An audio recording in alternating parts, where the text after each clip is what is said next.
With us live from Bradenton, Florida, is MSNBC's Jose Diaz-Balart. Jose, what are you seeing so far?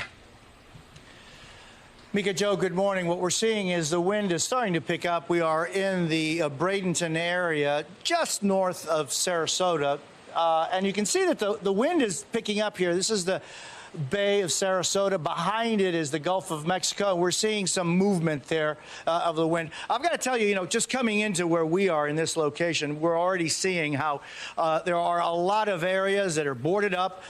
There are a lot of, quite frankly, homes that don't have any lights in them and no cars. So I would think that a lot of people took heed of the governor's warning and went to places closer inland. There are a lot of centers that have been opened up throughout the state, but especially in the West Coast here. And a lot of people are going to it. We just drove up last night from Miami, and the way up here on Alligator Alley, crossing up and then going up 75, we were pretty much the only car heading up north, but there was traffic all the way down south. And I'm worried about areas here in Bradenton and Sarasota, Punta Gorda, Fort Myers. There are so many areas that are low-lying and that could be seeing the effects of Ian. It's really almost a Category 5. I mean, we're at 155 miles an hour, Category 5. That's a 4, I should say. It's a very strong 4. 158 miles would make it a Category 5. Category 5s, I've got to tell you, are just devastatingly destructive. The last one that hit Florida in 2018, Michael, hit the Panhandle, but I'm going back, and Joe, you're a Florida guy. I mean, I'm going back to 1992, August 24th, 1992, when Hurricane Andrew slammed into South Florida as a Cat 5. It was a fast-moving, small storm, but man, did it destroy. It really did. It also, though, as you know very well, it changed.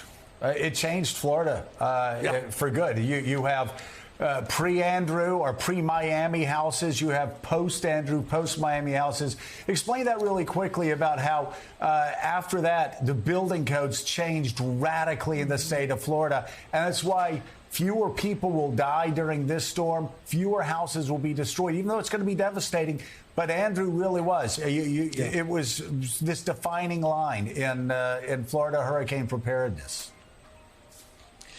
Joe, what a great point. There is a before and after Hurricane Andrew for Florida, especially for South Florida. The building codes changed completely and drastically, and they changed as well for much of the state. But South Florida specific really changed dogmatically its building codes. The issue here, Joe, is that at 155, let's go to 158 if we get to Category 5, it's relatively slow moving. It's so slow moving and so large, which is different than Andrew. And I'm just, look, Joe, I mean, the structure here, and we're in the Bradenton area, very close to Sarasota. Just want to bring up, I went to New College here in Sarasota, Florida, an incredible university.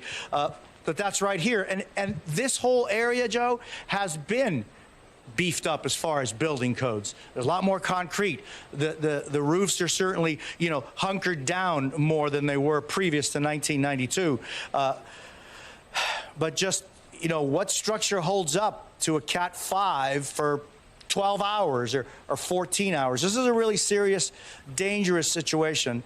And I just hope that the people that are watching us, we've just been going around Sarasota and Bradenton. So many folks are tuned into MSNBC, that they realize that if you have the opportunity to get out, if you're in a low-lying area or close to the water, do it, because there's not a lot of time left. Jose Diaz-Balart, thank you very much. We'll, of course, be handing off coverage to you at 10 a.m. Eastern. We'll see you then.